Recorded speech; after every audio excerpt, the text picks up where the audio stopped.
Pyramid एक ऐसा solid है, एक ऐसा ठोस है जिसका बेस एक प्लेन पॉलीगन है, जिसकी साइड सरफेस ट्रायंगुलर है, जिनको हम लेटरल सरफेस बोलेंगे।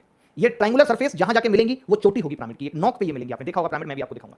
पिरामिड को क्या नाम दिया जाएगा ये उसके बेस पे डिपेंड करेगा। अगर उसका बेस ट्रायंगुलर है, ट्रायंगल है तो हम बोलेंगे ट्रायंगुलर पिरामिड। अगर उसका बेस स्क्वायर है तो हम उसे बोलेंगे स्क्वायर पिरामिड। अगर हेक्सागन है तो हम उसे बोलेंगे हेक्सागन पिरामिड। ये पिरामिड का काम है। पिरामिड का एल्टीट्यूड क्या होगा? जो उसकी चोटी है, उस चोटी से अगर मैं सामने वाले बेस पे परपेंडिकुलर डाल दूं तो वो पिरामिड की हाइट होगी। कई लोग इसी में कंफ्यूज हैं कि पिरामिड की हाइट क्या होती है, पिरामिड की स्लेंट हाइट क्या होती है, स्लेंट एज एक नया वर्ड आ जाता है, स्लेंट एज क्या होती है। बड़ा मुश्किल है तीनों चीजें जानना, फिर इन तीनों चारों चीजों में रिश्ते पता करना बड़ा मुश्किल है, लेकिन आज मैं आसान बना दूंगा। अगर आप मेरे साथ 5 या 7 मिनट सीरियस होकर समझेंगे तो मुझे लगता है कि फिर आपको कभी दिक्कत नहीं होगी। तो चलिए शुरू करें पिरामिड। पहले तो पिरामिड क्या होता है देखिए, मैं एक पिरामिड आपको दिखा रहा हूं जिसका बेस स्क्वायर है, बहुत ध्यान से समझना।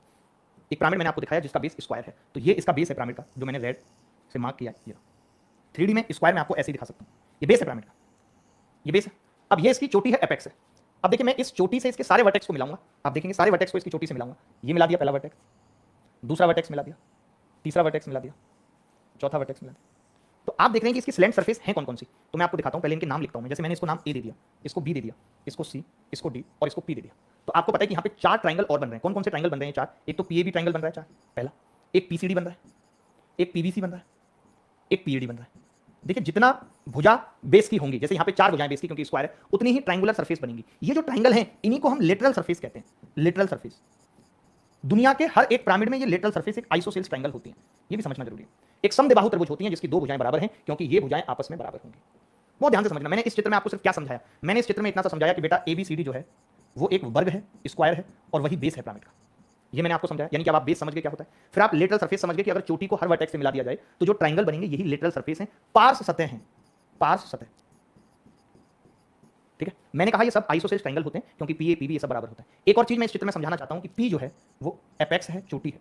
पी पी चोटी है क्योंकि इसकी जरूरत पड़ेगी। एक और चीज मैं यहां पे बताना चाहूंगा कि जो हम ये मिलाते हैं, पी को हमने ए से मिलाया, पी को हमने बी से मिलाया, तो कई लोगों को लगता है कि ये इसकी स्लेंट हाइट है, जबकि ये इसकी स्लेंट हाइट नहीं है, ये इसकी स्लेंट एज है, तिर्यक भुजा है, ना कि तिर्यक ऊंचाई। तो आज ये कंफर्म समझ लो कि चोटी से जब बेस के वर्टिसेस यानी शीर्षों को मिलाया जाता है तो स्लेंट एज बनती है, ना कि स्लेंट हाइट। यानी मैं यहां पे ये समझाना चाहता हूं कि पी ए बराबर है पीबी के, बराबर है पीसी के, बराबर है पीडी के। ये है क्या? तो ये स्लेंट एज है, ये स्लेंट हाइट नहीं है, ये स्लेंट एज है, ये तिर्यक भुजा है, तिर्यक ऊंचाई नहीं।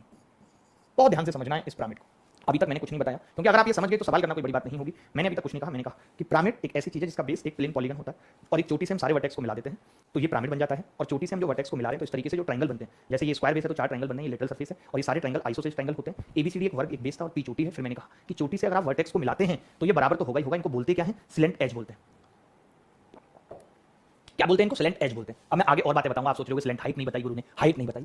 सबके चित्र लेके आया हूं, चित्र से ज्यादा क्लियर समझ आएगा। देखो चित्र से ज्यादा क्लियर समझ पाओगे कि अगर मैंने, ध्यान से समझना, अगर मैंने इस वर्टेक्स से और बेस के ऊपर परपेंडिकुलर डाल दिया, बिल्कुल मिड पॉइंट पे जहां पर इसके डायगोनल कट कर रहे हैं वहां मैंने परपेंडिकुलर डाल दिया, ओ बिंदु मान लेता हूं इसको पी मान लेता हूं, तो ये जो ओपी है, ओपी जो है ये हाइट है। यानी कि वर्टेक्स से बेस पर परपेंडिकुलर डाला जाए, वर्टेक्स से बेस पर परपेंडिकुलर डाला जाए तो वो क्या होगा? हाइट होगी। वर्टेक्स से बेस पर परपेंडिकुलर डाला जाए तो वो क्या होगी? हाइट होगी। अब आप कहोगे हाइट भी बता दी, स्लेंट एज भी बता दी, तो स्लेंट हाइट भी बता दो। तो बड़े ध्यान से समझना पुत्र, बड़े ध्यान से। अगर हम मिड पॉइंट को, अगर हम बेस के मिड पॉइंट को इस वर्टेक्स से मिलाते हैं तो this will be the slant height, it will be the slant height. आप समझ गए होंगे कि अगर चोटी को, तिर्यक ऊंचाई, अगर चोटी को बेस की भुजा के मध्य बिंदु से मिलाया जाए तो वो क्या बनेगी? स्लेंट हाइट बनेगी। आपको मैंने क्या क्या बताया? मैंने कहा अगर चोटी से बेस पे परपेंडिकुलर डाल दिया जाए तो वो होगी हाइट। अगर चोटी से बेस के वर्टेक्स को मिलाएंगे तो वो क्या होगी? स्लेंट एज, तिर्यक भुजा। और अगर चोटी से बेस की भुजाओं के मध्यबिंदु को मिलाएंगे तो वो क्या बनेगी? Slant height. जैसे अगर मैं इसको, इस मिड पॉइंट को इससे मिला दूं तो ये स्लेंट हाइट है। ये क्या है? Slant height. इसको दिखा नहीं सकता क्योंकि ये भुजा अंदर है, ये बाहर है, वरना इसके मिड पॉइंट को भी मिलाएंगे तो क्या बनेगी? स्लेंट हाइट बनेगी। बोलो ये स्लेंट हाइट समझ आई, स्लेंट एज समझ आई, ऊंचाई समझ आई, क्योंकि ये मेन पॉइंट है। अगर ये मेन पॉइंट एक बार में समझ आ जाएंगे तो फिर इतना समझ लीजिए कि तकलीफ नहीं होगी पिरामिड को समझने में। मुश्किल जरूर लगती है, मैं दोबारा दिखाता हूं और चित्रों से समझाता हूं। पहले अब इसके फॉर्मूले देख लीजिए। फॉर्मूले बहुत जरूरी हैं पिरामिड के। क्या क्या फॉर्मूले हैं? पिरामिड वही एसिमेट्रिक फिगर है, तो एसिमेट्रिक फिगर के पहले भी मैंने आपको फॉर्मूले बताए थे। क्या क्या है देखो, वॉल्यूम बराबर होता है, आयतन बराबर 1/3 area of base into height. यानी कि वॉल्यूम अगर निकालना है, जैसे कौन में हमने बताया था, तो क्या होता है 1/3 area of base into height. अगर मैं लेटरल सरफेस एरिया की बात करूं, लेटरल सरफेस एरिया यानी कि ये उन ट्रायंगुलर सरफेस का एरिया, देखो लिखा है ना, area of all triangular slant surface, जो टेढ़े टेढ़े ट्रायंगल बन रहे हैं उन सबका एरिया। तो ये क्या होता है? हाफ आएगा, बेस का पेरीमीटर आएगा और यहाँ पे हाइट की जगह स्लेंट हाइट आएगी। बस ये मेन है। हाइट की जगह क्या आएगी? Slant height. वहां भी स्लेंट हाइट आती थी, कौन में याद करो, पाई आर एल होता था। ठीक है, इसके बाद अगर मैं टोटल सरफेस एरिया की बात करूं तो टोटल सरफेस एरिया में ऊपर तो नोक है तो सिर्फ एलएसए के अंदर एक एरिया ऑफ बेस जुड़ेगा, एलएसए के अंदर एक एरिया ऑफ बेस जुड़ेगा। जबकि यही प्रिज्म में क्या होता था? 2 जुड़ते थे। प्रिज्म में क्या होते थे? 2 जुड़ते थे। बेस जुड़ेगा, जबकि यही प्रिज्म में क्या होता था, दो जुड़ते थे। प्रिज्म में क्या होते थे, दो जुड़ते थे। अब देखिए कुछ और काम की बातें हैं जो आपको सीखनी है, समझनी है। कुछ और काम की बातें हैं वो मैं समझाता हूं आपको। जैसे कि ये है, मैंने एक ट्रायंगुलर बेस लिया है, तो मैं इसके अंदर क्या बताना चाहता हूं वो ध्यान से समझना। मैंने कहा कि ये एक ट्रायंगुलर बेस है, ये इसकी हाइट है, ये h इसकी हाइट है, ठीक है, h इसकी हाइट है, ये इसका बेस है। तो अब आप देखिए, और ये इसकी लेंथ h है, ये h है, e कर लेते हैं इसको, e नाम दे देते हैं, h है, ठीक है, एज है। तो अब आप मुझे बताइए कि जो सेंटर होता है वहां से वर्टेक्स की दूरी क्या होती है ट्रायंगल के अंदर, कोई बच्चा बता सकता है? ट्रायंगल के अंदर ये इक्विलेटरल ट्रायंगल है, तो सेंटर से वर्टेक्स की दूरी क्या होगी, कैपिटल आर या स्मॉल आर? तो आपका जवाब होगा जी कैपिटल आर होगी। तो आपको ये याद रखना है कि जब मुझे जीवन में अगर एच दे रखी हो और सिलेंट एच दे रखी हो, तो जो राइट एंगल ट्रायंगल होगा उसका बेस कैपिटल आर होगा।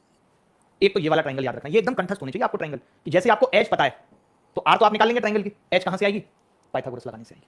मैंने क्या कहा, एज होती क्या है, तो आपके दिमाग में सेट होगा, अच्छा एज तो वर्टेक्स को मिलाने पे आती है और वर्टेक्स से सेंटर की दूरी कैपिटल आर होगी, तो ठीक है ये लगा दें।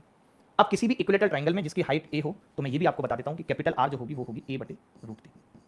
ये याद कर लो, ये याद करना पड़ेगा, बिना इसके कुछ नहीं है। पिरामिड में सवाल बड़े आसान आते हैं बट आसान नहीं है उनको करना, इतना समझ लीजिए। नानी याद आ जाती है, क्या याद आ जाती है, नानी।